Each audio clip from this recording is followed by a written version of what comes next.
Akuntansi transaksi ijarah dan ijarah mutahiyah bitamlik. Kami akan mempresentasikan materi tersebut. Kami dari kelompok 4 yang beranggotakan 1 Widi Putri Setiadinanti dengan NIM 402-2002-13 dan saya sendiri Yayalu Intani 402-2002-15.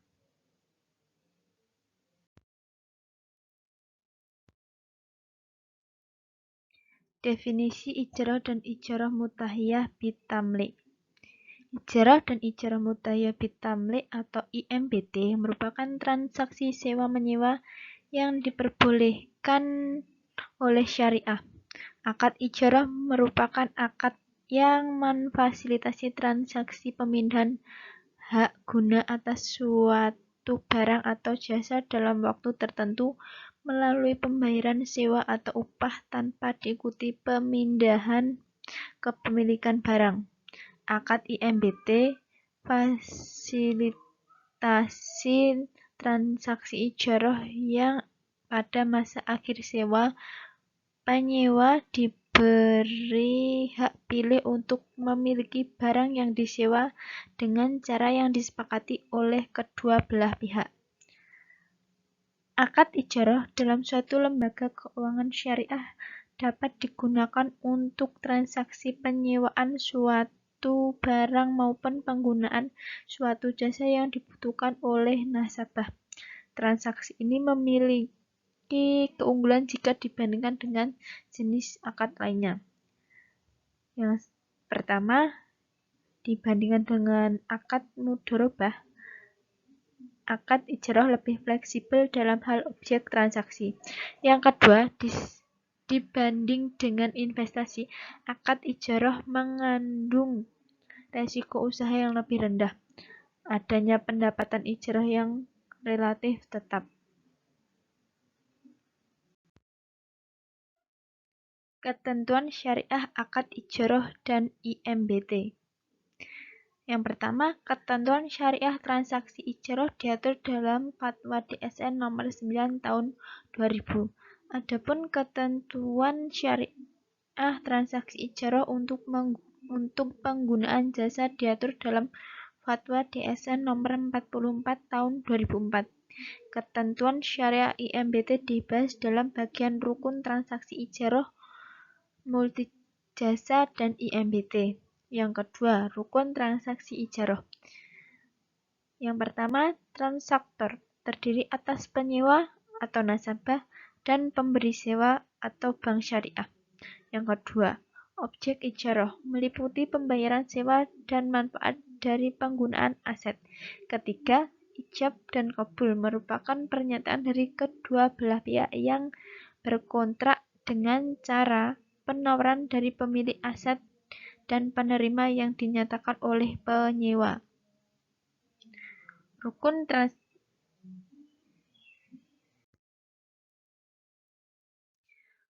transaksi ijarah untuk pembiayaan multijasa, pembiayaan yang diberikan oleh lembaga keuangan syariah atau LKS kepada nasabah dalam memperoleh manfaat atas suatu jasa dengan menggunakan akad ijarah. Pembiayaan multijasa hukumnya boleh dengan menggunakan akad ijarah atau kafalah. Yang kedua, rukun transaksi IMBT. Berdasarkan Fatwa DSN nomor 27 tahun 2002, disebutkan bahwa pihak yang melakukan transaksi IMBT harus melaksanakan akad ijarah terlebih dahulu. Dengan demikian, pada akad IMBT juga berlaku semua rukun dan syarat transaksi ijarah. Yang ketiga, pengawasan syariah transaksi ijarah dan IMBT. A. Memastikan penyaluran dana berdasarkan prinsip ijarah tidak dipergunakan untuk bertentangan dengan prinsip syariah. B. Memastikan bahwa akad pengalihan kepemilikan dalam IMBT dilakukan setelah akad ijarah selesai. C. Meneliti pembiayaan berdasarkan prinsip ijarah untuk multijasa menggunakan perjanjian diatur dalam fatwa yang berlaku. D. Memastikan besar ujroh dengan menggunakan akad ijarah telah disepakati di awal dan dinyatakan dalam bentuk nominal bukan presentase. Berikut adalah alur transaksi ijarah atau skema transaksi ijarah. Yang pertama, nasabah mengajukan permohonan ijarah dengan mengisi formulir permohonan. Sebagai informasi yang diberikan selanjutnya diverifikasi kebenarannya dan dianalisis kelayakannya oleh bank syariah. Bagi nasabah yang dianggap layak, selanjutnya diadakan perikatan dalam bentuk penandatanganan kontrak ijarah atau IMB3. Kedua, sebagaimana difatwakan oleh DSN, bank selanjutnya menyediakan objek sewa yang akan digunakan oleh kepada nasabah. Bank dapat mewakilkan kepada nasabah untuk mencarikan barang atau jasa yang akan disewa nasabah untuk selanjutnya dibeli atau dibayar oleh bank syariah.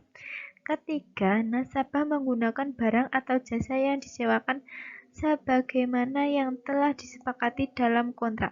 Selama penggunaan objek sewa, nasabah menjaga dan menanggung biaya pemeliharaan barang yang disewa sesuai kesepakatan. Sekiranya terjadi kerusakan bukan karena kesalahan penyewa, maka bank syariah sebagai pemberi sewa akan menanggung biaya perbaikannya. Keempat, nasabah penyewa membayar sewa kepada bank syariah sesuai dengan kesepakatan akad sewa. Kelima, pada transaksi IMBT, setelah masa ijarah selesai, bank sebagai pemilik barang dapat melakukan pengalihan hak milik kepada penyewa. Kalau kurang jelas bisa dilihat di slide tersebut atau pada buku halaman 266 buku akuntansi perbankan syariah, teori dan praktik kontemporer, Dizal Yahya.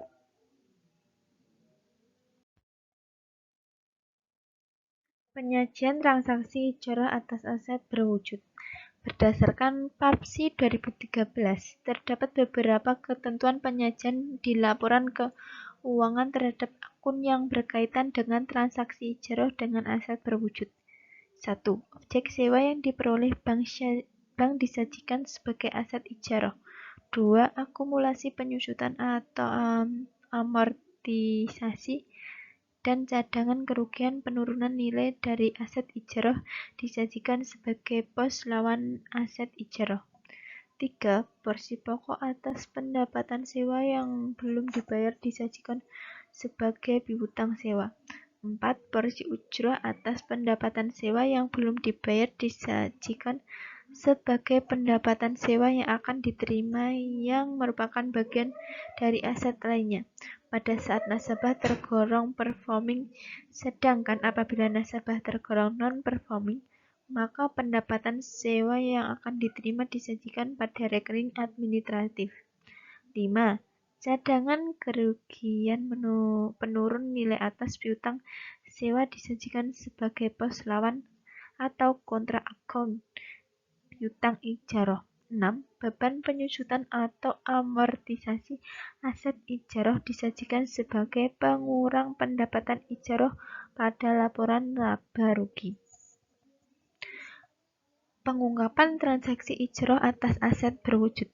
Berdasarkan PAPSI 2013, hal-hal yang harus diungkapkan terkait transaksi ijarah dengan menggunakan aset berwujud antara lain. 1. Sumber dana yang digunakan dalam pembiayaan ijarah. 2. Jumlah piutang cicilan ijarah yang akan jatuh tempo hingga 2 tahun terakhir.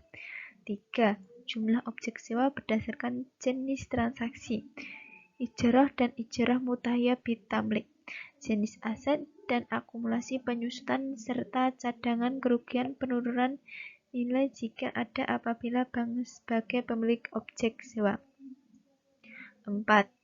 Komitmen yang berhubungan dengan perjanjian ijarah mutahya bitamlik yang berlaku efektif pada periode laporan keuangan berikutnya.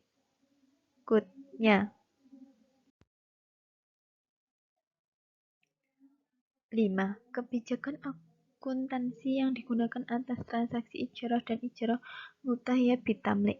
6. Transaksi dan saldo dengan pihak-pihak yang berelasi. Sekian dan terima kasih, itu mungkin presentasi dari kelompok kami. Semoga bermanfaat. Kalau ada pertanyaan, silahkan ditanyakan di grup WA. Terima kasih.